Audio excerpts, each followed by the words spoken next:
It is Monday, May 15th, 8 p.m. Pacific Standard Time. And so you know what time it is. It's time for a little bit of coin metal. Oh, what a Freudian slip to start this one with, huh? Wow. I guess they choked me a little bit too hard on Get Your Ass Kicked at Jiu-Jitsu Monday. I'm telling you what, they put it on me today. But, you know, I tried to give as good as I got. You know, it's probably the best you can expect at Jiu-Jitsu is to at least be a challenge. You know, don't go rolling over too easy for them. And yeah, you know, as far as subject matter, I got a few stories waiting in the wings and whatnot. But I got to tell you, the most exciting thing to happened to me today. Actually, that happened last night, but it carried over into today. But yeah, so you know, I've been trying to do things to enhance our experience here on Coin Metal. You know, by enhancing my hardware and my software and all that business. And I kept running into this problem where I was scraping sides of my hard drive while I'm trying to batch together things. And so I noticed that I had an additional 1.8 terabytes of hard drive space just waiting in the wings to be occupied. So I'm like, fuck it. I've been wanting to make the transition over to Linux. So I'm going to put Linux on it. Then I'm going to set up as much as I possibly can on it, and you know, see if I can get the show to where I can do it straight from Linux. You know, kind of enhance my security or whatever. You know, do something to try and improve things a little bit. And so yeah, so I got to starting on that, and I got to a certain point, and I accidentally clicked something wrong. And I ended up deleting something very, very important. Fortunately, it was only in my boot sector. I was able to recover, but in the meantime, I was like completely freaking out. And I just wanted to take a moment and give a shout out to Mr. O and of course, Verge Dev for at least keeping me touching ground and keeping from panicking too much. It certainly helps when you've discovered that you're the pebcac. And you've just cost yourself dearly. It helps to have somebody in your corner there to kind of help you meander your way back out again. And so yeah, like I said, fortunately for me, I had Mr. O, and I mean literally the guy said 3 words to me, and it was enough. I knew what he was talking about from those 3 words. Nah, it was a little bit more than that, but like seriously, like the search terms consisted of like 3 words, but it wasn't too much more than that because the guy is like so freaking busy. I mean, I thought I was a computer guru at one point, but then I started watching him and I realized that I'm nothing. I'm nothing. I'm not even like a fly speck on a fly speck. By comparison to this dude, I'm like subatomic particle. You know, I mean, you ever run into somebody like that where it seems like they live and breathe like software and hardware interfaces and setups? This is the guy. I mean, if your shit was like on fire and like an elephant stepped on it, if there was any way to recover the files on it, he would be the guy to find it, and he would be the guy to get it back for you. So again, thank you, Mr. O. It's very, very good. Very brief, but most certainly very, very effective advice.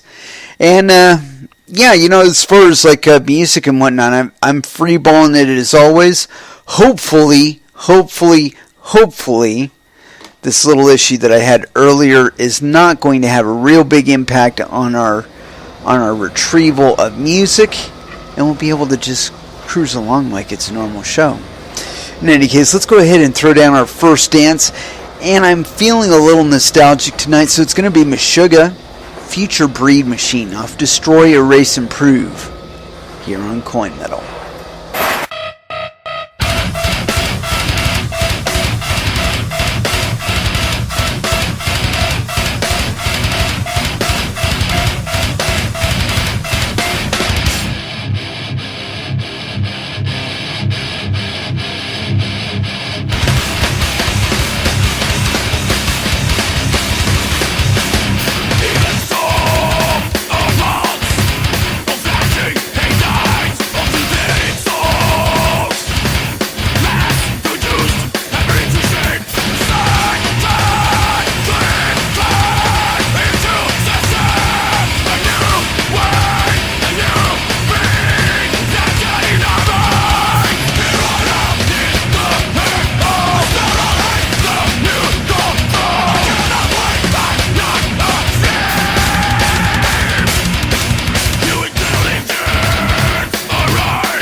You let me violate you.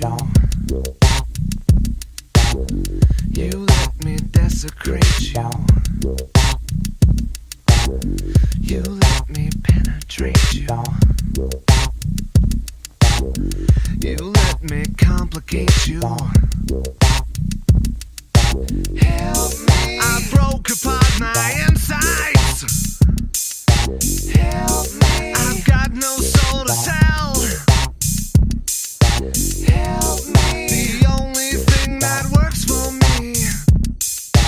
Help me get away from myself. I wanna fuck you like an animal. I wanna feel you from the inside.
and that was Closer by 9 Inch Nails off of the Downward Spiral. I gotta tell you, that there's a specific reason I played that song, but we'll come to that. But, you know, that's one of those albums that I outwardly rejected for some stupid reason. I just didn't understand that is like one of the lightest, like easiest songs on the entire album. The rest of it is damn near thrash. I mean, like Mr. Self-Destruct and Piggy. I'm sorry, not Piggy, but March of the Pigs, and a few others that are Big Man with Big Gun. These are all like thrash, damn near thrash, like industrial thrash. But it's listed as alternative for some stupid reason. It's got the rest of it is listed as metal, which is funny. It's got like one song is listed as alternative, the rest of it's listed as metal. Funny stuff. Anyway, as to why I selected Closer, a lot of artists had varying reactions with regard to the transition into this on-demand digital life that we're kind of transitioning into. Ownership is still something that's desirable. You know, it's cool to own CDs and stuff. It's nice to be able to, without an internet connection or anything, be able to listen to something on a stereo. But at the same time, you know, you could just as easily get it from iTunes and just like have thousands of songs on your computer or something like that. But the transition between, you know, where we were back before the Napster era and where we are now, where we have iTunes and whatnot, that was a transition. And I would argue that we're not done with that transition. As a matter of fact, I believe that the entire distribution model of music is done. I think that the only reason that we still use it is because it works for the most part, but that there are far more efficient, far less costly to the artist and the listener means of distributing music and the like. But anyway, the reason why I chose Closer is because Trent Reznor had a really, really interesting reaction to this new era that we're in. And as a matter of fact, I would argue, other than his raw talent, which the man has like gigatons of, other than his raw talent, I would argue that it was his reaction to to being faced with the future, where he openly disseminated his works. I believe it was year zero. I don't own that, but every album since year zero, he's actually made available in some form or another online for free download. And more importantly, he's not only done that, he's got a little like piece of editing software or something where you can like, I don't know if it's editing software or if it's just the raw tracks or whatever, but because I've only played with it loosely, and it was a long time ago. But point being that you could fuck with the music and then like send it back to him. And I mean now it turns what was a one-way conversation, a CD or a tape or an LP record or an 8-track cassette, or a reel-to-reel cassette in your hand. That was a one-way relationship between you and the musician.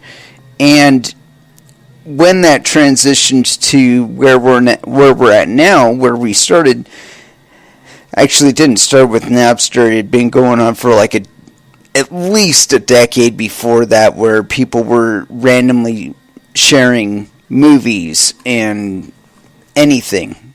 Just anything, you know, pieces of software, and really I think that's the way that the internet is supposed to work. I think this whole idea of clamping down on intellectual property, I mean beyond the the claim of your name, I think you just forget about it. You know, it's like Metallica. Other than Metallica, you know, saying that they're Metallica, I don't think they have a claim to anything anymore. I mean, once you put it out there in the public arena, now it's out there. You know, I mean, it's like I consider what I'm putting out to be my works. But you know what? If somebody like copies some of my stuff or like copies some of my styles or whatever, I've got no claim to that. And you know what? So what if they do? They're not me. And they can hire somebody that sounds like me and makes a lot of the same points that I do and plays the same kind of music that I do. But that person isn't going to be me. And I think that the people that actually listen to me because I am me and not somebody else. I hope that's the case. But the point being that I was reading that thing, I think it was last week, about that Chinese company and how their like goal in life is to find somebody who's doing something successful, copy what they're doing, and then do it bigger and faster. And you know what? I suppose that works. You know, it's worked for a lot of people for a long time. But I think there is a limited run to it. I think there is a limit to it. You know, because otherwise MySpace would still be around. You know, that there's an upper threshold to the people's interest in dealing with you. You know, I guess when it becomes obvious that you just copy people, you know, it's like, I'll give you an example. Carlos Mencia. Some of you may know who I'm talking about. Others of you do not. Carlos Mencia was a comedian, or is a comedian, and he's more or less manufactured. You know, I mean, there's people do their acts as comedians. You know, like what's that guy? Dice Clay. You know, that's not really his name, but you know, he plays Andrew Dice Clay, or that was a skit of his, and then it became the entirety of his act. But anyway, Carlos Mencia, from what I understand, he's not even Hispanic, but like he plays one on TV. And he had this problem where he liked to copy people's jokes while he was touring with them.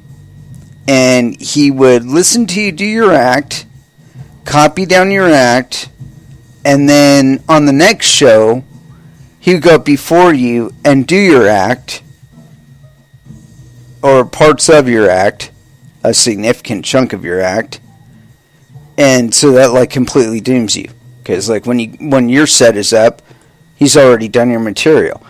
So anyway, he developed a reputation for stealing jokes, and after Joe Rogan called him out, nobody really wanted to work with him anymore. And I mean, I guess that ebbs and flows. You know, that there's certain people that'll still work with you or whatever and keep you booked and whatnot, but that the man lost a lot of his viewership because of it. You know, it's like, what? You're straight ripping other comics? Fuck you. Same thing with that Amy Schumer chick.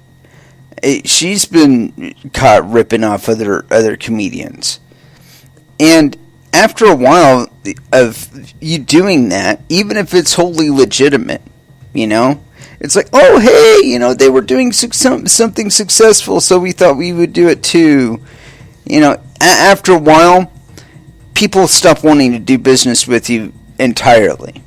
And not just your projects, just you. They find out that you are associated with it, and they're like, oh, fuck that. It's like Larry Summers. I mean, people don't have any memory for who these people are. Larry Summers He was either running for the head of the Fed chair or something like that. The guy was involved in major SNL scandals, all kinds of shit.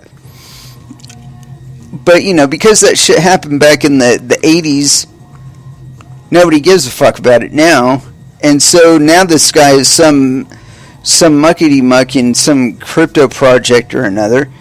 And I mean, just the mere utterance of his name and association with him, I was just like, oh my God.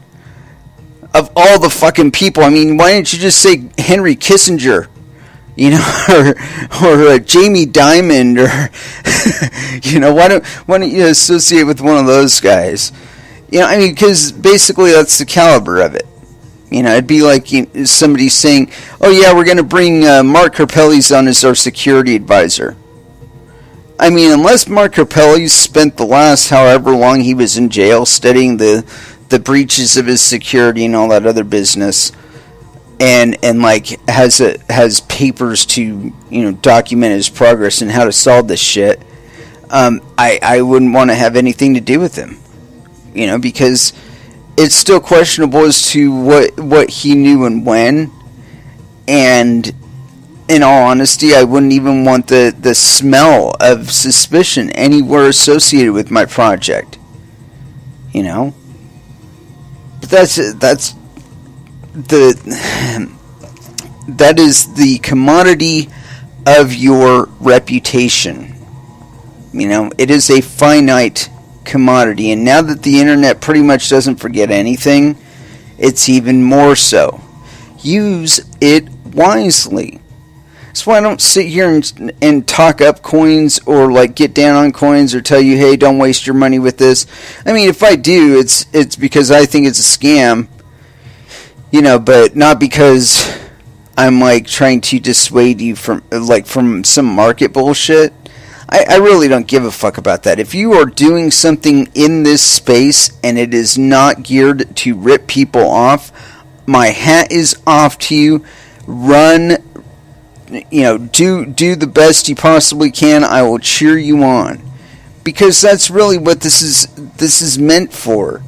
These currencies, above all else, are meant to convey one thing, and I think a lot of people forget this, is a lack of confidence in national fiat currencies. You know, we don't associate what we do with our currency units as a political or a voice kind of power, but it is. I mean, it's just as powerful as when you walk by a used car lot and you manage to get by it without buying a used car, and the guy's pitching you the whole way you're passing by. That same choice is put on you everywhere. You know, and when you detect something that's noxious, you find out that these people are funding things that you don't particularly believe in. God damn it, move your money somewhere else. That's what you're supposed to do. You know, but we're geared so much to think about the convenience and the cheapness of the now. You know, that other things like moral and ethical considerations, we only consider those within our local sphere. You know, we don't consider things like, say, like U.S. Bank. If I were to take all of their shady activities into account, I never would have done any business with them. But I did business with them out of expedience because I was able to get an account with them.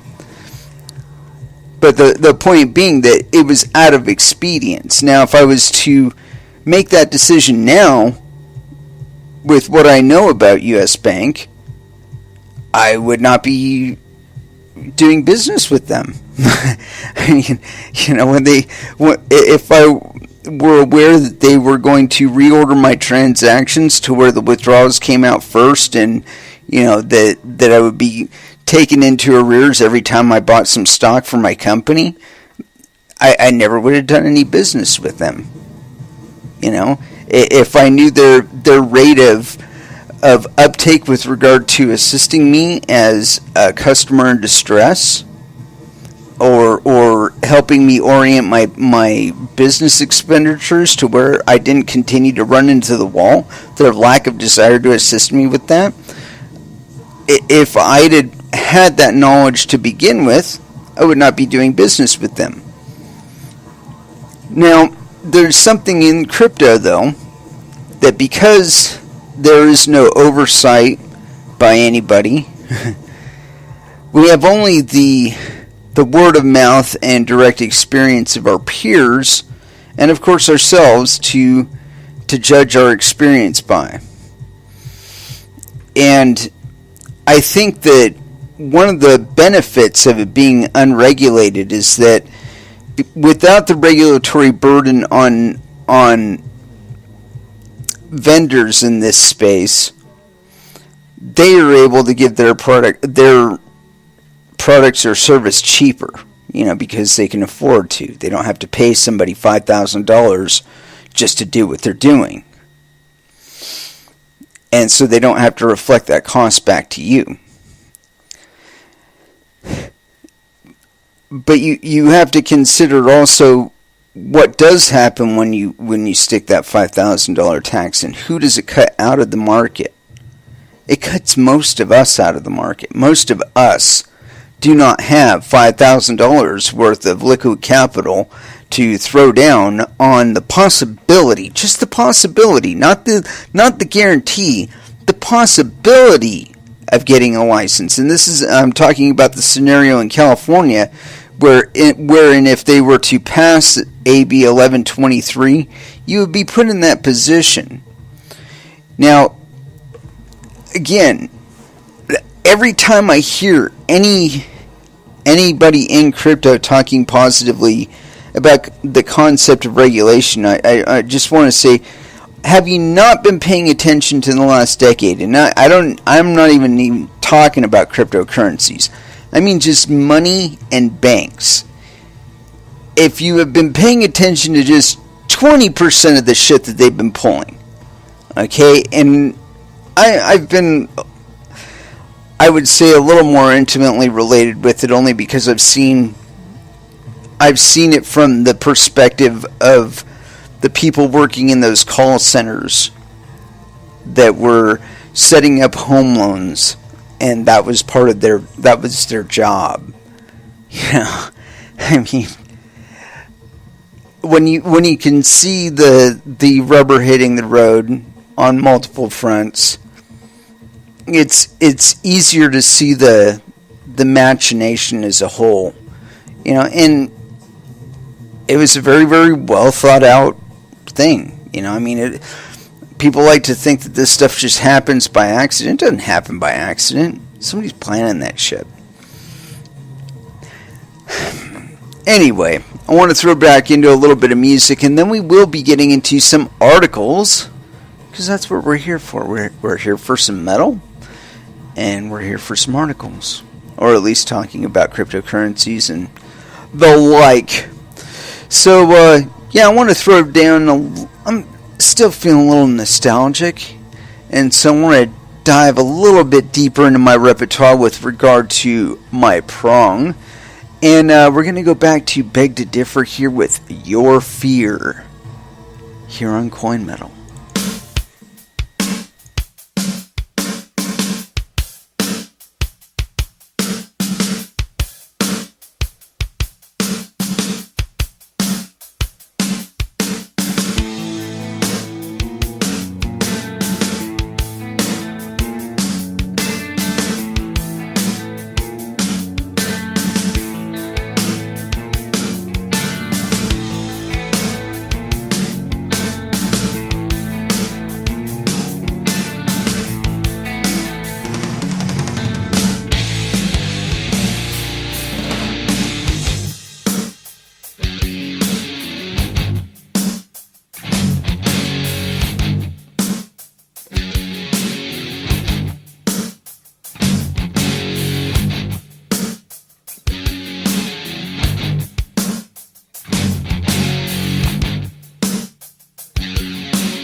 that was Slayer with Overt Enemy. Man, that'd get you going. Be humming along on that stair climber and that come on your earphones. That's exactly what you need. Get that heart rate up another 15 beats per second. Alright, and so anyway, as promised, we are going to be diving into articles. And this one I think is especially timely, considering the events of last week with the initiation of the WannaCry ransomware thing, where that's infecting systems like everywhere. And this one is on the Daily Mail, and you're gonna love this. Has pirates been pirated? Hackers threaten to release stolen upcoming Disney blockbuster unless studio pays massive ransom. I'm not even going to read the bullet points. We're just going to dive right in here. Walt Disney's CEO Bob Iger has revealed that hackers claim to have stolen access to an unreleased Disney movie. The hackers are reportedly demanding a ransom in exchange for not publishing the movie. According to The Hollywood Reporter, Iger made comments about the alleged theft to ABC employees during a town hall meeting in New York on Monday. Iger did not say which film is being threatened for release, but Deadline reported that it's Pirates of the Caribbean: Dead Men Tell No Tales, which is set to open in theaters on May 26th. The movie is the fifth in the Pirates of the Caribbean franchise, and the film series has made about $3.72 billion since it was first launched in 2003. Iger reportedly said the hackers are threatening to release the first 5 minutes of the film if their demands are not met, and then release the rest in 20-minute segments until they are paid. The final sum they are demanding is unknown, but Iger said they have asked that a large amount be paid in Bitcoin, which, while relatively unprecedented, holding an unreleased movie or a TV show for ransom has been done before. Just a few weeks ago, 10 episodes of the new season of Orange is the New Black, originally intended to launch on June 9th, were posted on the Pirate Bay. Netflix had refused to pay an undisclosed ransom price. Twitter user The Dark Overlord claimed responsibility for the release. Who's next on the list? The unidentified person wrote in a tweet. Fox, IFC, Nat Geo, and ABC? Oh, what fun we are all going to have. We're not playing any games anymore. Disney is currently working with federal investigators and has said it will not pay the ransom. Yeah, and you're going to get a dick in your ass anyway. I think it's really kind of convenient, though, that it should be this movie that's set to be hit. I'm sure all of their projections right now are saying that out of all of the movies that they've thrown a shit ton of money at, this one is going to do the worst. Because, we were kind of tired at number 4. And even though they have raked in a total of $3.72 billion, we've exceeded the point of diminishing returns with that franchise, I think. That's all I'm getting to. And I think at this point the insurance on the loss of the film is probably worth more than the film itself. And you really have to look at the convenient timing of all of this. It's like Orange is the New Black. Maybe that thing was tanking. So maybe the Dark Overlord got a little tip that, hey, if you go to this open mega upload address or this mega upload address, you can have the next season of Orange is the New Black or whatever, and then ransom these guys for it, or we'll set up a ransom thing for it. They do it just far enough away from themselves. They hire a proxy to do it, right? So that they can have plausible deniability should there ever be an investigation. But really, look at the convenience of it.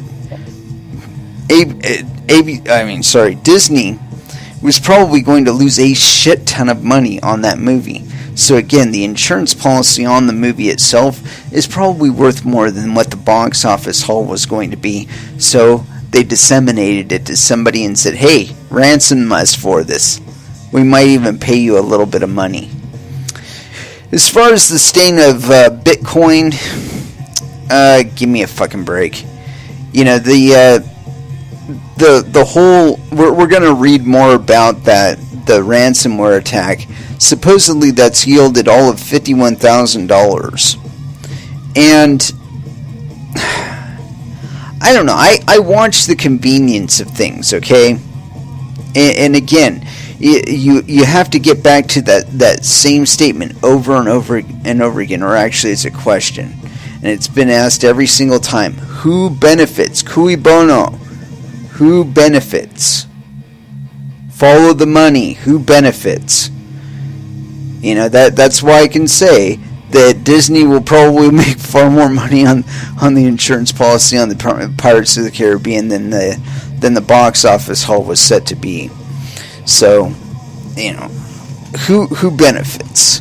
You know, maybe some poor Uzbekistani kid or some 16-year-old hacker in Rostock, Russia, or maybe not so far away. Maybe somebody in South Central Los Angeles, or you know, somebody else that needed a break, an opportunity, or whatever. Get paid a significant sum of money to do the deed, and assurances of compensation should they be caught, and I don't know, other dispensations. Point being that it's all a process. You know, if you want to set up a war chest of events to present to some sort of congressional subcommittee or some shit like that, when they bring together some oversight subcommittee and they're like, hey, you know, we need to really take a hard look at oversight and regulating of cryptocurrencies because there's all this shit going on and it's fostering a lot of criminal activity and it's creating a threat within society, and we should probably really do something about that. Okay, now these kind of events, this ransomware bullshit, that it's not particularly profitable to do, so why do it? There's always the possibility that your victim is going to say, you know what, fuck you all, we're not going to. You know, and like with regard to the NHS, what better excuse would they have to upgrade their systems than getting hacked like this? And they could probably get an insurance company to cop for it, right? Only unless the insurance is some sort of state entity, it's probably going to end up collapsing because of the bill becoming due. It's like what happened with 9/11. The guy that bought the site 6 months later, fucking 9/11 happens. He wants all of his insurance money. It was like $16 billion or some shit like that. I think he ended up getting like $10 billion of it. But you know, the point being that a lot of the people that were occupying those three buildings, you know, the Building 7 and all that, that was all like some control rent or some shit like that, or rent control thing. And so the flexibility with regard to the new owner was probably relatively limited. It was probably better for him to just demolish all three buildings and reevaluate the most valuable 26 blocks on the eastern seaboard and build something else there, which they have done. You know, so again, cui bono, who benefits? Well, the guy that bought the site, he benefited. I'm sure he's getting a lot more in rent than he would have been getting from those three standing buildings. And I'm sure there was plenty of hush money, and there was insurance money and all that other bullshit. So again, cui bono, who benefits? All right. And with that in mind, let's go ahead and dive back into articles. And I want to drive this home, because it's coming out in the MSM, and that's usually a sign that they're trying to introduce it back into the public sphere, and they want to do it with a stain. And so here we go. CNBC. Bitcoin plunges $200 after cyber attackers demand ransom using the digital currency. And I'm not going to read the bullet points, but this one is by Evelyn Cheng. Oh, hey. Hold on one moment. Right there. No penis. No penis. To all you people that get all uppity about the lack of vaginas in cryptocurrency, which I don't see any real evidence of. Here you go. No penis. Evelyn Cheng. And this was written 6 hours ago on CNBC. Bitcoin plunged from a record high hit last week below 1,700 after cyber attackers locked up data in 200,000 computers Friday and demanded ransom in the digital currency. It's a big hit to sentiment, said Brian Kelly, CEO of BKCM. This is some negative publicity for Bitcoin. Bitcoin fell more than $200 from an all-time high of $1,848.75 reached Thursday to a low of $1,644.64 on Friday. The cryptocurrency steadied over the weekend and on Monday traded more than 5% lower on the day, near $1676.42. A virus called WannaCry hit 200,000 computers in at least 150 countries on Friday, according to the head of the EU police agency. The hackers demanded for each computer $300 in Bitcoin within 3 days to unlock the files and threatened to double the fine after that, before permanently preventing access after 7 days. Cybersecurity firm Checkpoint warned in a blog post on Saturday not to send any funds, as no one who had paid had yet reported receiving their files back. Relatively few have paid the ransom. CoinDesk research analyst Alex Sonnerborg said Monday that $51,300 in 193 transactions were sent to 3 Bitcoin addresses connected to the malware. Pickup in Chinese trading volume. In addition to profit-taking on the hacking, Kelly attributed Bitcoin's decline Monday to a drop in prices on the Hong Kong-based Bitfinex exchange, where prices had been artificially elevated due to withdrawal restrictions. Expectations that those restrictions will soon be lifted brought Bitfinex prices for Bitcoin closer to the lower price of other exchanges. A bit of a price support has been removed, Kelly said. Chinese trading volume more than doubled its share from 8.2% on May 1st to 22.8% on Monday, according to analysts from Sonnenberg. Even with the decline of the last few days, the volatile cryptocurrency has nearly doubled in value since the end of March. Don't you forget it, Evelyn. Yeah, so these dips, any kind of incongruencies as far as balance of mining load and all that other stuff, these are temporary aberrations, people.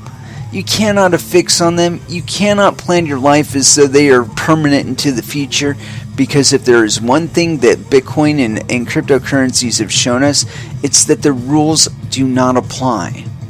The rules of yesterday do not apply. You must remember that we are transitioning. If this is successful, we are transitioning from currencies that are based on the will and faith and will of the fucking Federal Reserve, the full faith and trust in the Federal Reserve, to actual commodities that can be documented on this global digital public currency, the big chain, the blockchain. of any of the currencies that you're transacting in. I mean, this is unprecedented. And it makes it really easy to see why banks do not want to participate in these public cryptocurrencies. Because they have to lie. They have to cheat. They have to steal. If they cannot do these things, they cannot do business. They have to lie to be able to tell you, yeah, no problem, we can back this loan, no problem. They're not telling you that the money never existed, that you are paying them for no reason. You're just giving them monetary value. Now, of course, they've got the full faith and security of the federal government via the Federal Reserve to ensure that loan, that they won't take any losses on it. I mean, you might be stuck with that loss for a while, until you're able to pay it off, but they can write it off. Yeah, most people don't understand this about money. And Andrew Santonopoulos talks a lot about it, and I feel kind of weird even mentioning the guy in a good light because he did block me on Twitter, but nonetheless, he has brought millions of people into the fold, no doubt. So, but he does communicate quite a bit about this, that once you trust somebody with their money, with your money, the first thing they want to do is walk off and steal it. And with regard to all of this up and down bullshit that we're currently going through, I think there's a lot of factors that people don't take into account. And I mentioned several times on this show fiat inflation, that the banks are shadow inflating and just not bothering to tell anybody about it. They told us a little bit about it when they were doing TARP and QE and all that other business, but very, very little. And how it actually expressed into the market and at what rate they were actually doing it, it's anybody's guess. We have to trust them. And why do we have to trust them? Because we've never been able to audit their books. And as I said, these people cannot do business without lying and stealing and cheating. They have to be able to lie to you. If they can't lie to you, then they're fucked.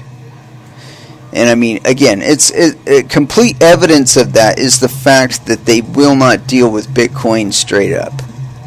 Because if all of their transactions that they did were documented on the Bitcoin blockchain, well, then be completely transparent to the public what exactly they're doing there. And I don't think it's really necessary for them to interface whole hog with Bitcoin. As a matter of fact, I think banks could weasel their way out from under the quadrillions of fucking dollars in debt. I really do. And not just via inflation. It's very important to understand that there's so much fucking money out there right now that they could, the Federal Reserve and all of them, if they wanted to, they could collapse the entire global economy. All they'd have to do is call in their debts. Just, all right, we want to pay off all our debts. We want to resolve all our debts. So everybody pay us right now. They completely stall the entire fucking global economy. They'd be like, we don't have any more liquidity. The bank just ganked it all. But they can't do that kind of shit with cryptocurrencies because, it's not within their control to do it. I mean, I've talked about that a bit, that there's only so many ways to get cryptocurrencies, okay?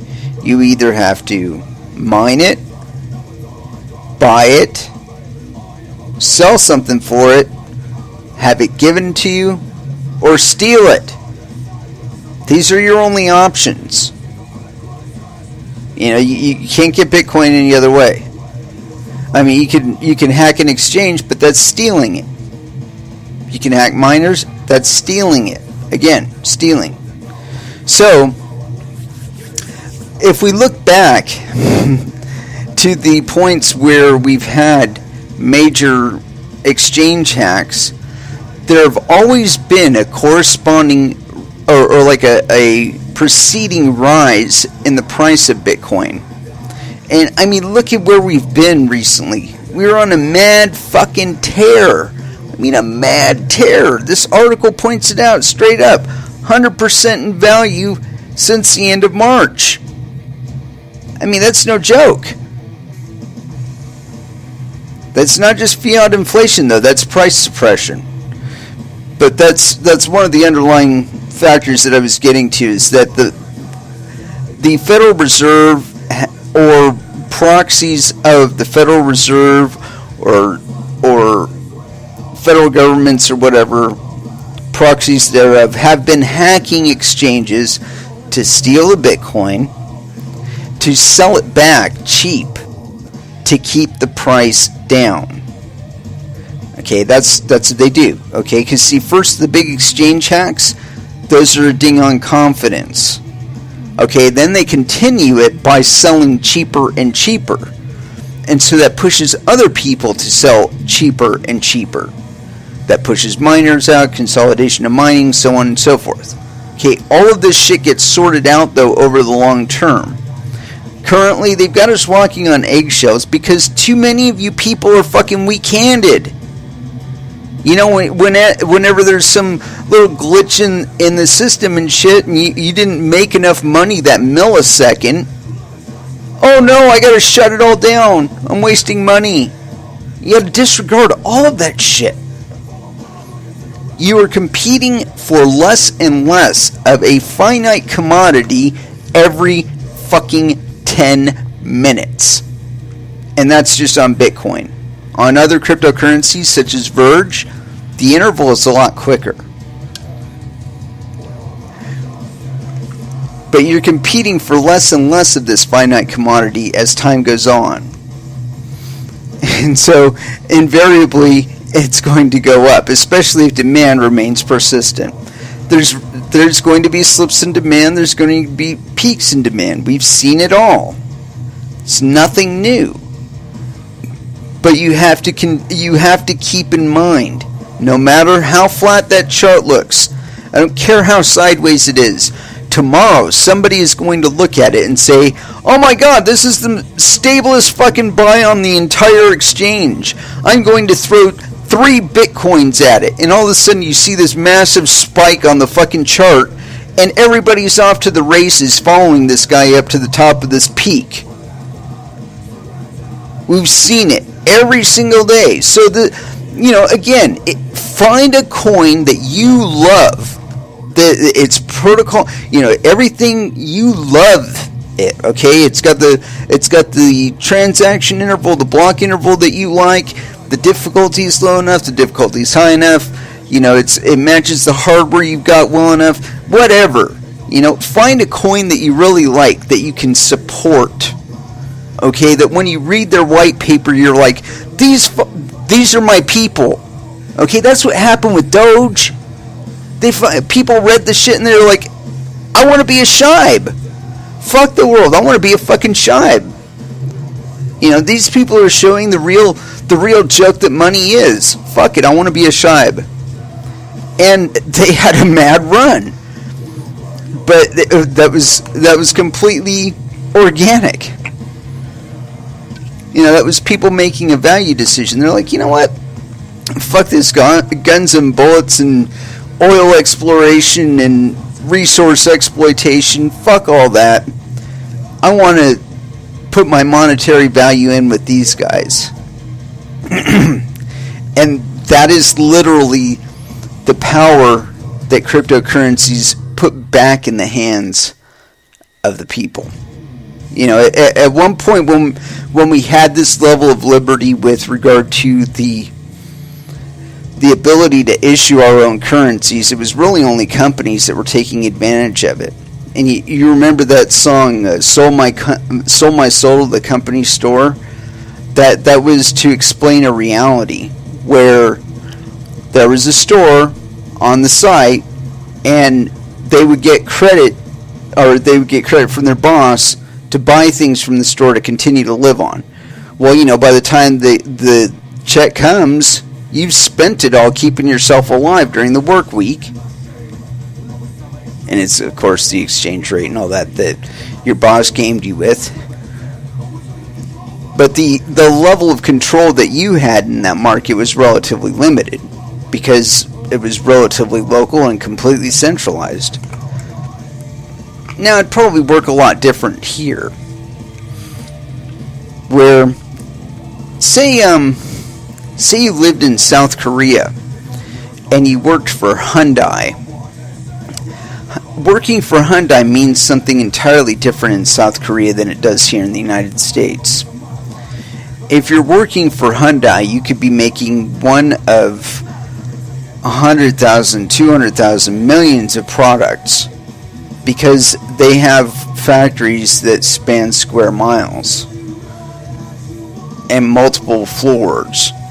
I mean, these places are so big, they have their own McDonald's. They have their own hospitals. And not just a little, nurse station or something. I mean, a fucking hospital. You live there 6 days a week, or you work there 6 days a week, and then you've got a day off. It's more or less prison because you're working like 12 to 16 hour days, and that's assuming there's no kind of emergency up in the factory or some shit like that. You live on site, and so on and so forth. So anyway, where I was going with that is, like, imagine that Hyundai had its own currency, and it transacted there on that site. And they're probably even doing this. Fuck, they've probably been doing this for like the last decade. But you could do that whole company store thing, except here in the United States where we value not living at work, I think it would be really cool if, in addition to actually working for a company, you could be mining its currency for them. So now you're a participant on that end too. It's like you sustain their payment network, and your faith and belief in the company, will dictate whether or not you dedicate your electricity and bandwidth to your company or another company.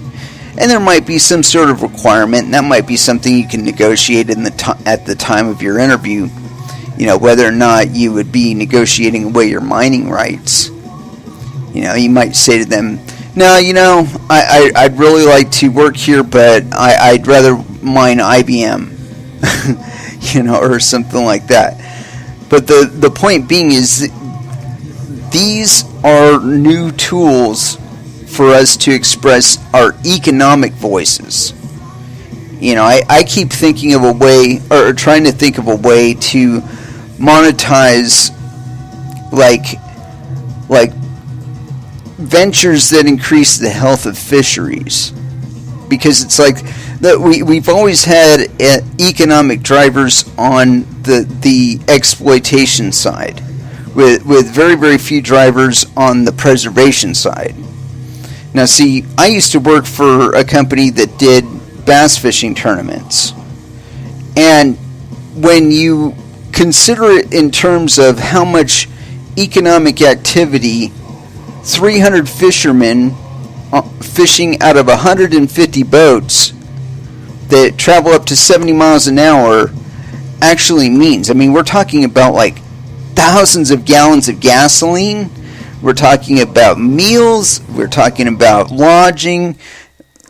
All kinds of shit. Fishing licenses, fishing gear sales, tons and tons and tons of economic activity. Now, what if they were transacting that economic activity in a token that, or even a cryptocurrency, a proof of work cryptocurrency, that paid a dividend back rather than what we consider a tax, but like a voluntary thing, where you click the box and say, I'd like 0.25% of this transaction to go to such and such, and you'd be able to put the metric in there. You say 0.0025 or whatever. Just if you're contributing to it, that increases the dividend or the payout or whatever to the miners or people that are transacting in it. And point being that I'm trying to think of a way to rebalance that, because I really think that if it's more valuable for something to remain alive and unharvested for a year, we might be that might give people enough pause to say, okay, we're going to leave that fishery alone because next year, this thing is going to be worth 8 times as much as it is right now because it's going to have way more fish. We're going to be able to make a dividend on that. So we're just going to leave it alone for this season, and we'll come back to it. Rather than relying on NOAA or one of these other political organizations that can be easily subverted, that we try and tie it more to the market's will, that you can express your will monetarily in a way that cannot be mistaken and cannot be misconstrued. If you're not doing it in Federal Reserve notes, you've removed war and oil exploration and all kinds of stuff out of the values behind the currency that you're utilizing. I think that's very, very powerful, and especially in this time where the United States has been at war for so fucking long. I don't think we understand how to construct a national economy that's based on anything else. I'm starting to wonder, really am, or if we ever knew. I think up until the 40s we had some sort of idea of what it meant to actually generate value, and we had a little bit of it in the 80s, but man, these days it seems like the only value that we can derive from something is by putting more administrators in it and drawing up some more charts to display how fucking wonderful it is. Whether or not it actually is wonderful or not, that is a whole different story, folks. An entirely different story indeed. Anyway, let's sort down some corn. Feel like it. Corn Blind here on Coin Metal.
And that was Body Hammer by Fear Factory.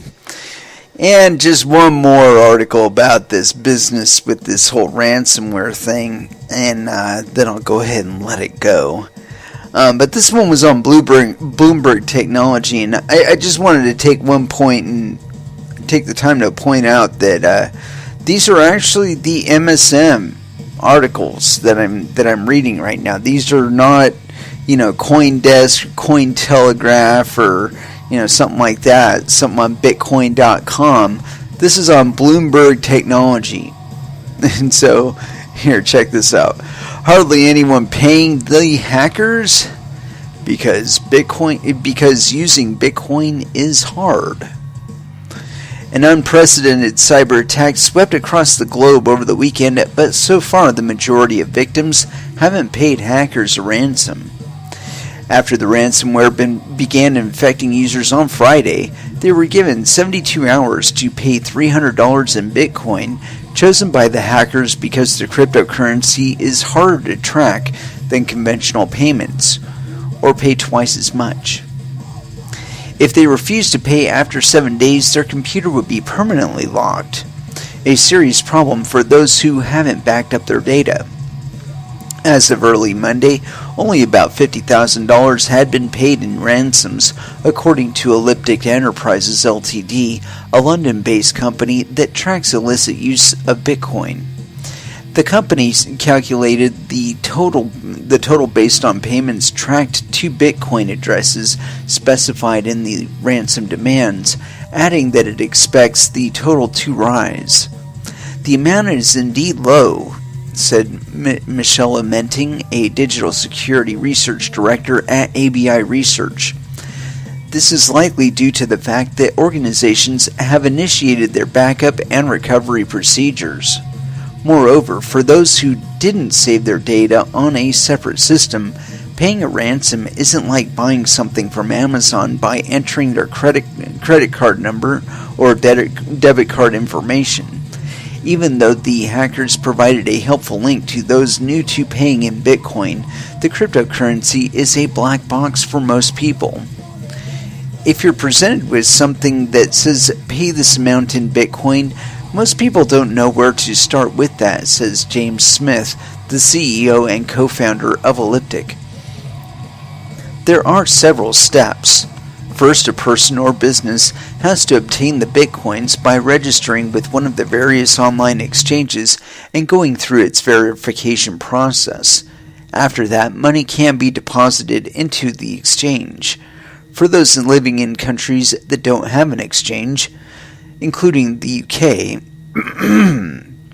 money must be converted into another currency. Once the money is deposited on the exchange, the Bitcoins can be sent to the address provided by the extortionist.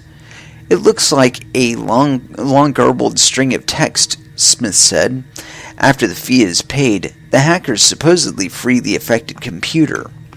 A large amount of Bitcoin is actually somewhat difficult to source quickly, said Alex Sonnenberg, an analyst at Bitcoin research company CoinDesk.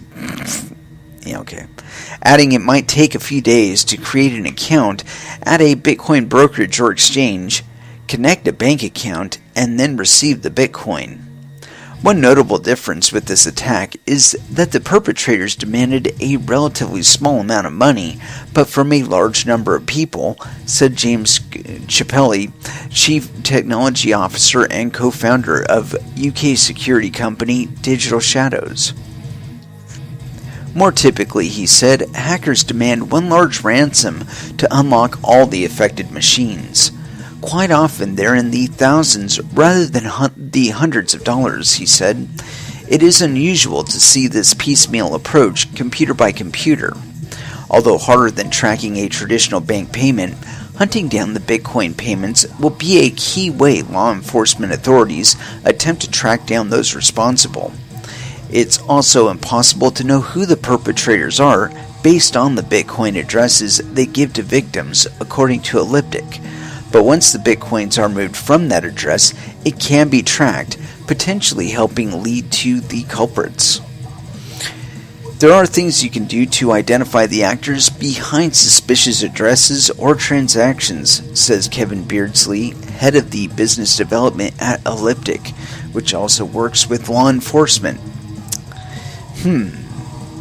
Yeah, paying in Bitcoin is not hard. It's expensive if you want to do it through local Bitcoins, and accumulating a significant sum of it might be quite challenging doing it that way, but it is not terribly quote-unquote difficult to do. The lack of a previously existing exchange account and the registration requirements, that is the fault of the banks. That is the fault of the credit card companies, because they insist on maintaining two-way transactions no matter who they're doing transactions with, which is complete and utter bullshit. I mean, it didn't take very long for somebody to develop two-way transactions with regard to Bitcoin, even though it's a system designed to work without them. So, the idea that they actually need to be able to reverse transactions with a cryptocurrency exchange is complete bullshit.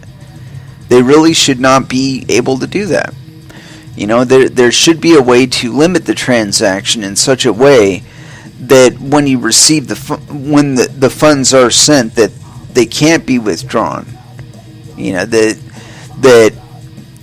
you checkbox something promising that you will not try to reverse the transaction, and that you'll suffer a penalty from your bank or credit card company for attempting to do so. And then the onus is on the company that you're dealing with. In the event that they fuck you out of your money or they fuck up the transaction, that is on them. And of course, you are trusting them to fulfill that end of the trust, but that's up to you. You don't have to do that. You don't have to trade with Bitfinex or whatever. But if you choose to do so, you're accepting the risk. It's implicit. If they abuse that trust, then you don't do business with them anymore. It's relatively simple, And if enough people get abused, somebody else will come up to take the reins and say, hey, I'm ready to do business legitimately. Come do business with me. And as long as we keep things free and unregulated, that's the case. That is what's going to be. That we will be able to continue to patch the road and keep fucking rolling into the future relatively seamlessly. And by comparison to fiat and regulated systems, we do shit relatively seamlessly. I mean, there is not a single payment system on planet Earth that has grown as quickly or has seen as wide an adoption as Bitcoin and its blockchain technology. That there's never been such a fast adoption of a payment method. And the credit card companies can talk all kinds of shit, but it was 30 years before anybody took them seriously.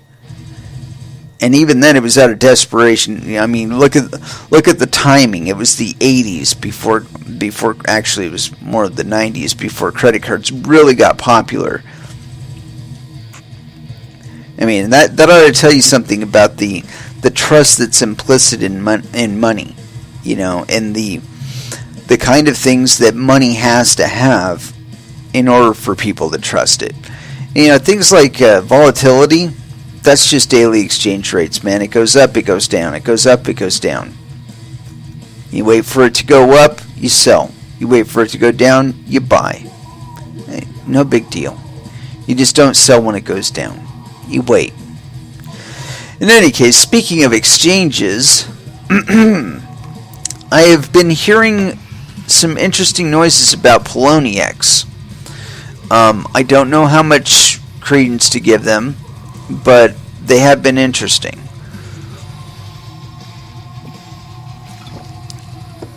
And on May 16th, Poloniex put this thing out. I'm going to go ahead and read it. May 16th, 2017, Industry Growth and Its Effects on Poloniex. Dear Poloniex community, We launched Poloniex over three years ago. We had a vision for a vibrant blockchain ecosystem supporting many innovative communities. Our goal was to build a trading platform for blockchain tokens that reduce the friction from acquiring tokens for all of these new and exciting blockchain networks. We are humbled to see so much of our vision for the blockchain community being realized. We have never seen such enthusiasm for trading blockchain tokens as we have in the past few months. Since January, we've seen an increase of more than 600% active traders online and regularly process 640% more transactions than we did merely 4 months ago. Given this unprecedented level of excitement, we would like to take the opportunity to remind users, especially new entrants, of some key considerations relating to trading blockchain tokens.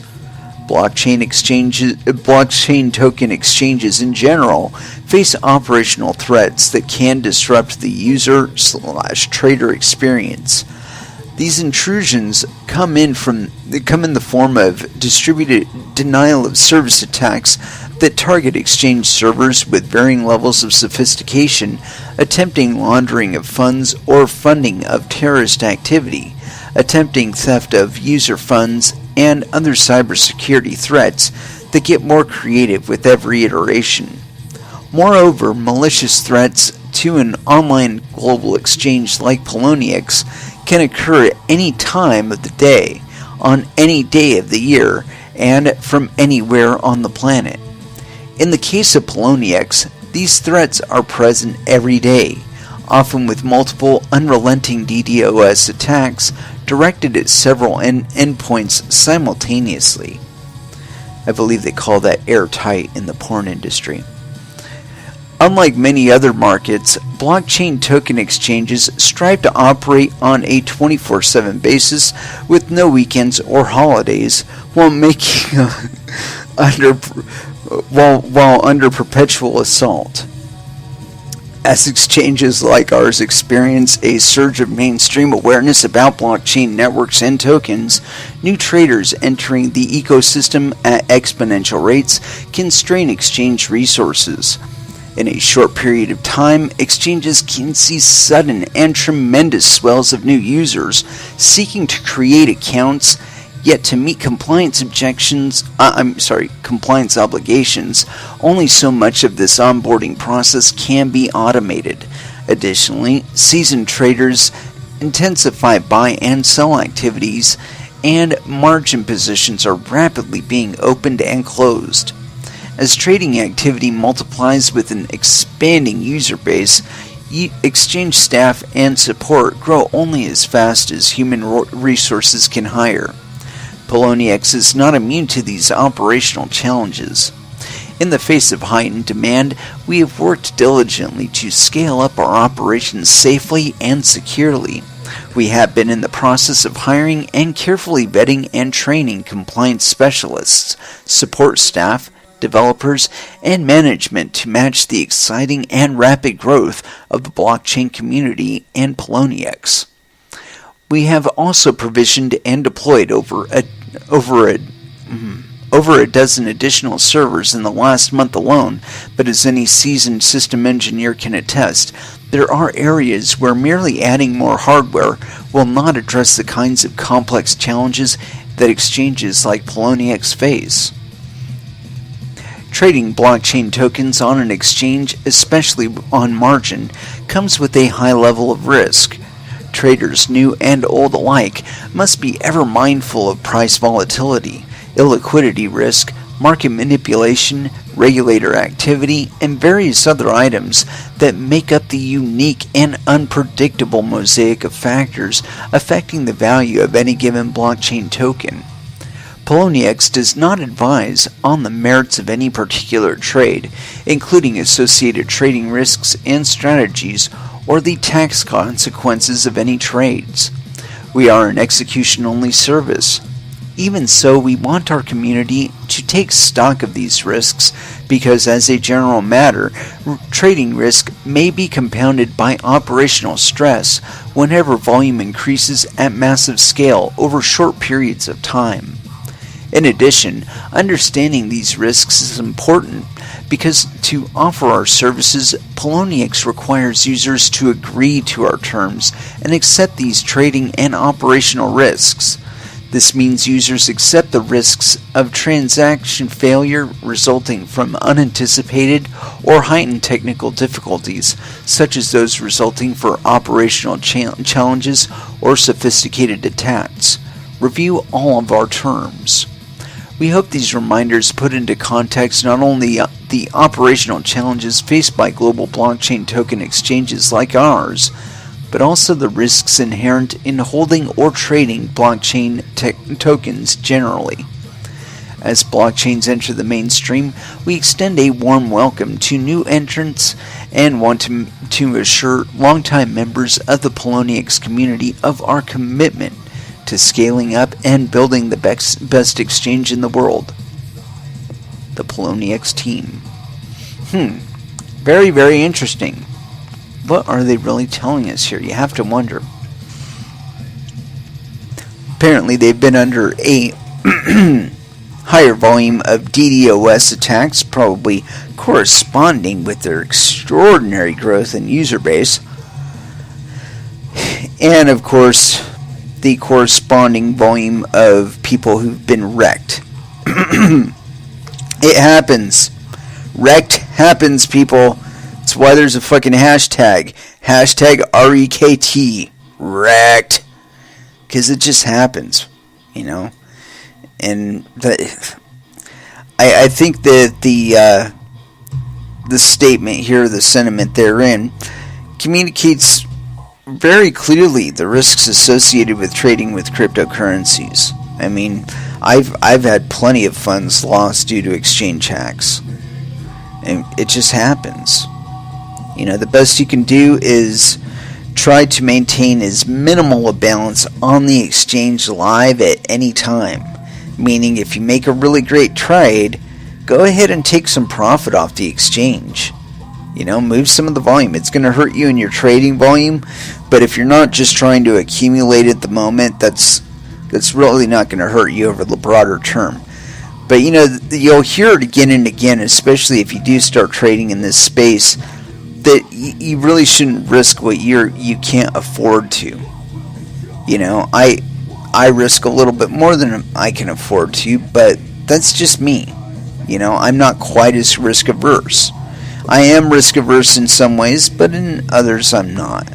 You know, but like, I do certain things, like I will not make a trade. I will not set a sell order or a buy order that I cannot walk away from.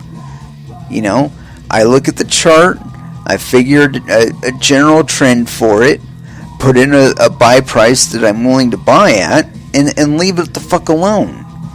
Watch my notifications in my email. If the fucking thing goes off, I go back to the exchange, I set up my sell price, or I set up my buy price to get back in. One or the other. But the point being that that's just generally how I trade. And, you know, the timelines are a little bit longer than I would like, but so far it seems to be working. You know, I'm still kind of accumulating, but I have taken profit off of an exchange and stashed it away, because that's what you're supposed to be doing. Now, it's supposed to be leaving it on Poloniex or Bitfinex and, you know, considering that like some sort of bank account or something like that, because it's not. It's not even FDIC insured. It's hardly regulated, even the beginning of the way that your bank is. So, yeah, again, not a good idea to store funds for a long term on an exchange, because just one exchange hack and that's it. All your funds could be gone, and all that work and all that trading, months and months and months of work, gone. You know, and I can say that with all authority because I've had exactly that happen to me with Cryptsy. I still walked away with way more money than I walked in the door with, but I lost a shit ton more. And, you know, the human element, you can't really account for all the ways that it'll express itself, but you just gotta, if you can anticipate the fact that it's there, you can save yourself a lot of the PETA.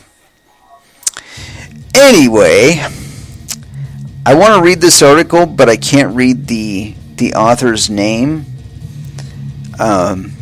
It's unpronounceable by me, only because the man appears to be from Africa. I mean, he does appear of dark complexion, but that's not the giveaway. It's the name itself.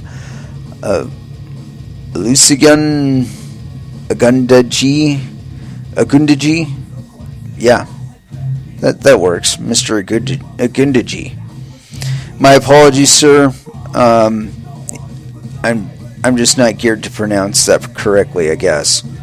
In any case, this one is on the Cointelegraph, and it is by Mr. Olusegun, Olusegun Agundaji. I don't know, I would have to say that like 20, 30 more times, and I think I could work out an appropriate pronunciation of it. Or at least a more appropriate pronunciation of it. Either way, sir, we will be holding you to account for your grammar and scansion. No escaping it. Here it is. Bitcoin scalability issue takes a new turn as RSK ready to release Ginger. What's this all about? Let us dive in and find out. Bitcoin's scaling issue will be affected by the proposed release of RSK's Ginger testnet due on May 22nd. Ginger will be the first mainnet version of the RSK platform and the only production network providing democratic open access. RSK Labs, creators of Rootstock, is a smart contract platform with a two-way peg and merge mining to the Bitcoin blockchain. When operational, RSK is expected to allow to 100 transactions per second, instant payments, and it does not need segregated witness. It has also been touted to be able to do most or all of what Ethereum can do, only 6 times faster, because of its full compatibility with the Ethereum virtual machine. It's not clear what would come out of it when combined with the Bitcoin network. Lasting solution? The Bitcoin scalability issue has heightened of late, with many of the community asking to see a long-lasting solution to the deadlock on how the block size issue would be resolved. While RSK is being seen as a short-term fix, co-founder Gabriel Kerman says RSK can represent the long-term solution for Bitcoin scalability.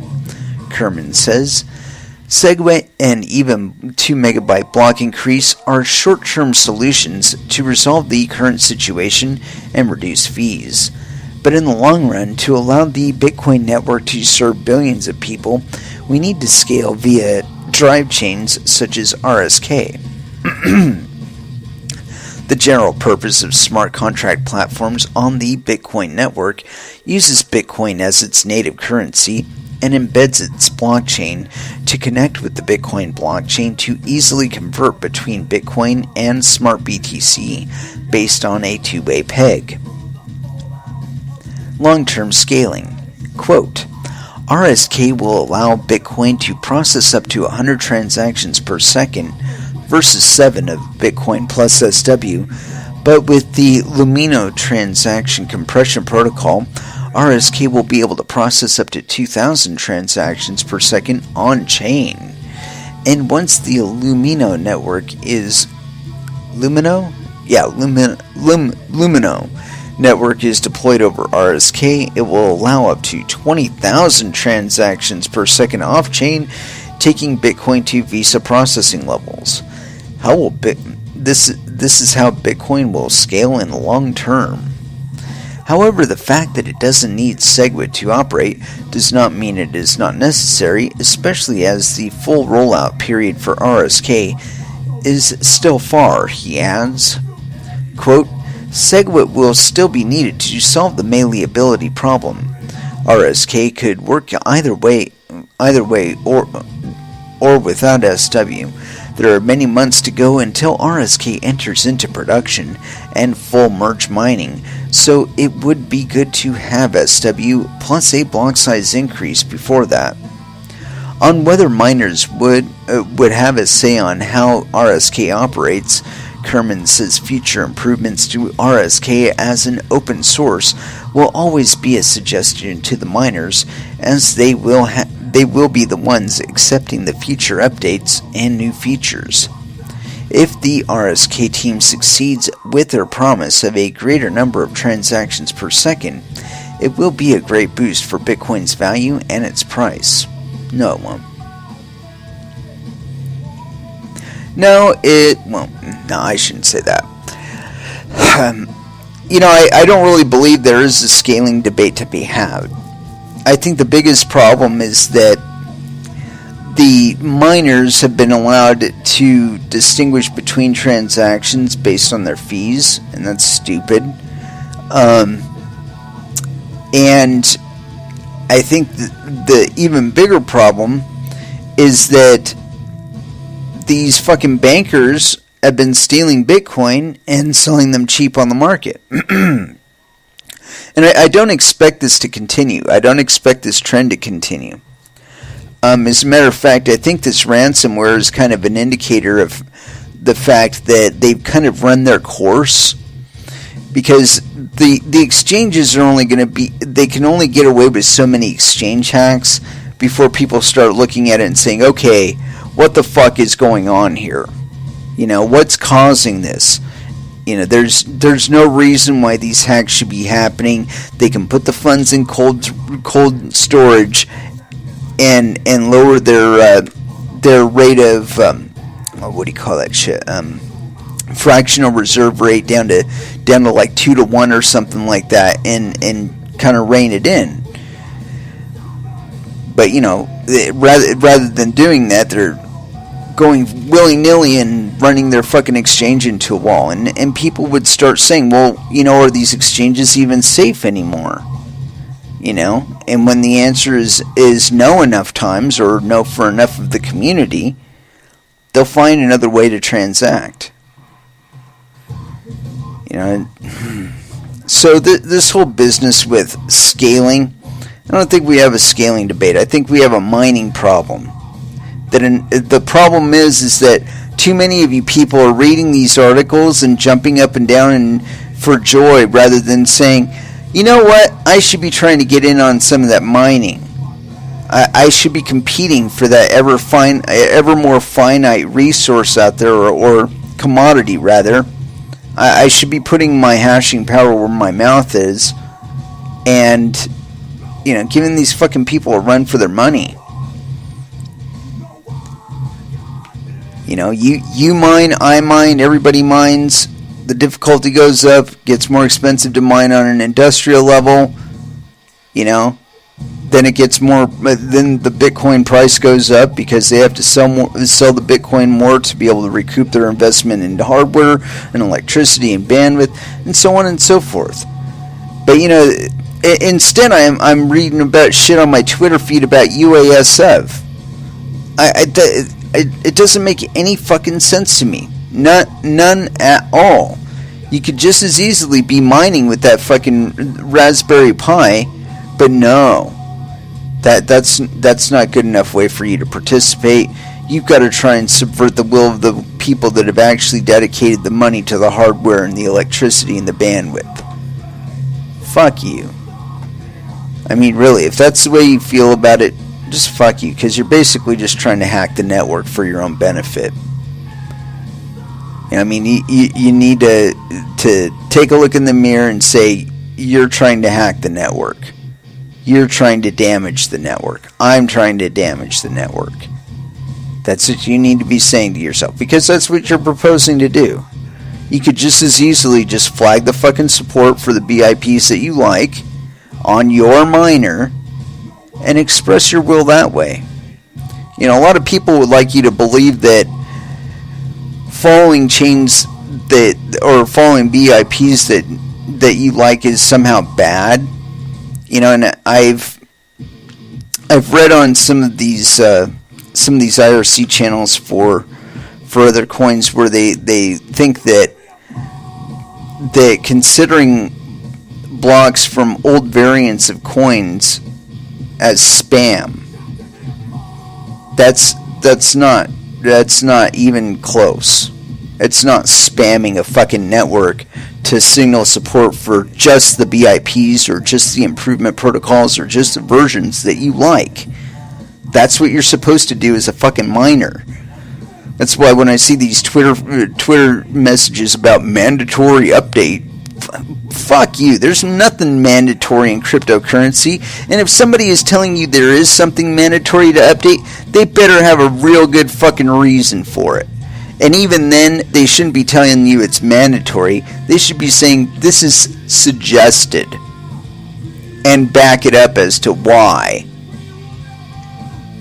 But this bullshit, oh, you put a gun to your head and fucking tell you have to mine 0.014 version of this fucking coin, or we're just going to bounce your traffic off as spam.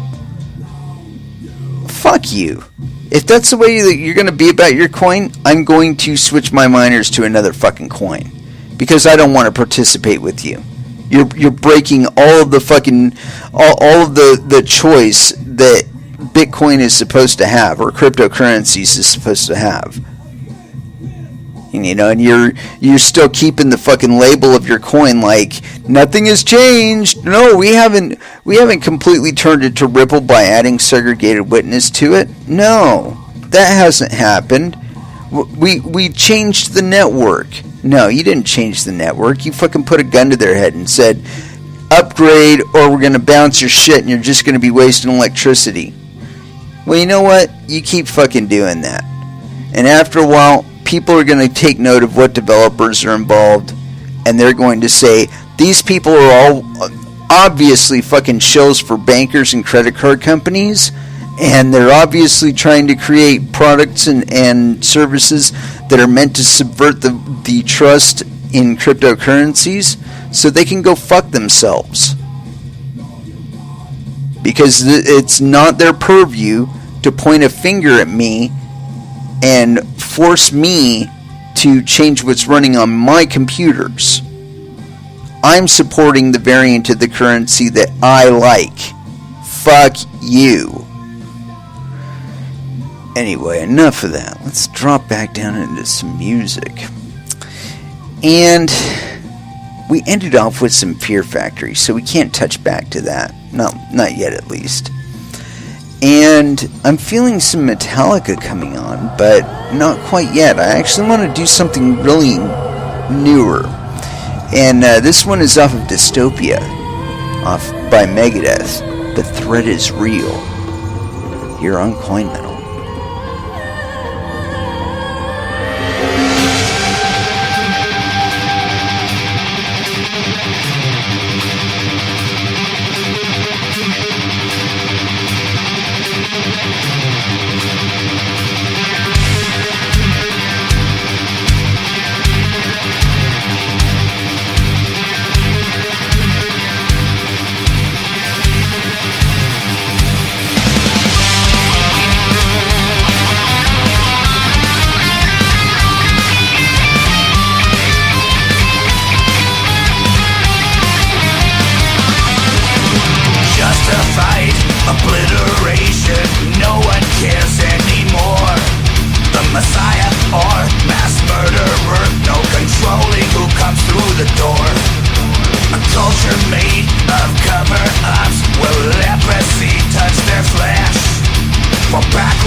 Nations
in the perfect storm, and remember who I am.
And that was a little bit of textures in there.